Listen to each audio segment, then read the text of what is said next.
InBusiness News.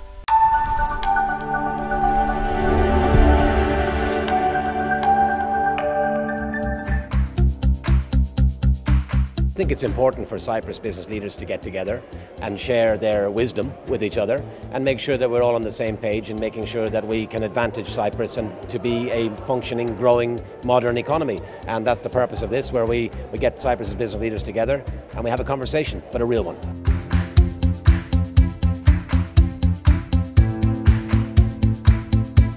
Last year was a difficult year for the bank. It was a 552 million loss. We had to post a huge level of additional provisions to try and make sure that we can put these non-performing loans behind us. The big message I want to give to everyone is we need to finish the job on non-performing loans. We need to finish the reforms. We need to clear away the discussion of protecting vulnerable groups, and we should absolutely do so, but let's not use that as an excuse not to pass the essential laws to make progress in finishing this job and making Cyprus the success it can be. I think we have an obligation to ensure we're doing the right thing for those that are truly in trouble, but we mustn't use them as an excuse not to solve the rest. We need faster foreclosure laws, we need a package of changes made, securitization law, improvements to the sale of loans law. Everyone knows what's required.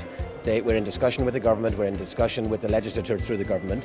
I think it is important that people stand up and take a mature choice, that actually doing this now and helping us solve the problem of non-performing loans will free up capital in the system to provide lending to businesses, to provide wealth creation opportunities and employment opportunities for Cyprus.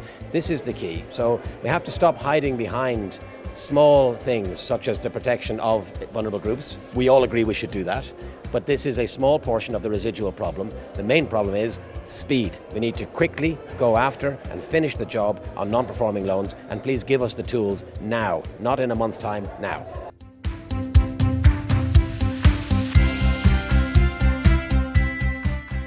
This is a legal issue, it's nothing to do with supervision. So the measurement of non-performing loans is what the supervisor does. The rules around what gets captured as a non-performing loan is what they do.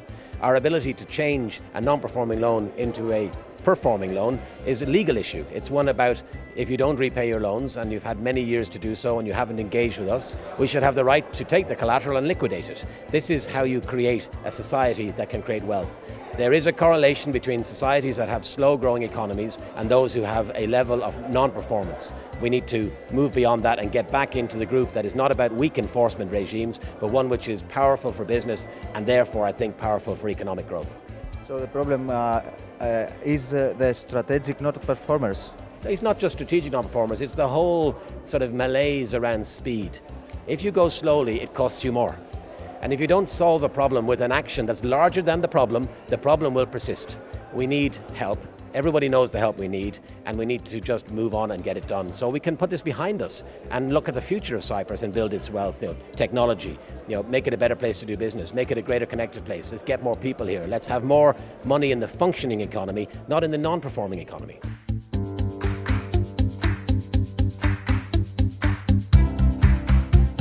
Look, it's not for me to comment on the affairs of another institution. What I would say is that there are 3,000 people working in the Co-op Bank. There is a need for us to ensure that their future in some way, shape or form is assured, and I think it is important that we move with decisiveness and swiftness and speed to address any problems if there are any, but it's not for me to comment on another bank.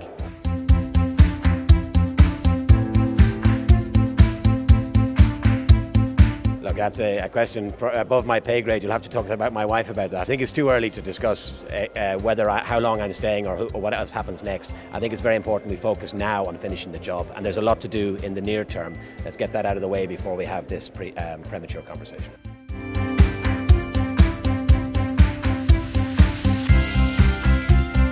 I think Brexit is something we'll cope with over time. Brexit has not been very well handled, in my view, by the British government, but I'm not sure it's been that well handled by the European establishment either. So, look, Britain will go on, it will be a successful place, the City of London will be a successful place, Cyprus will continue to have tourists who have a great affinity and association with Cyprus, and I think, look, in the end, it will even out. There will be little lumps along the way, some things will go a little faster, a little slower, but I'm not worried about Brexit.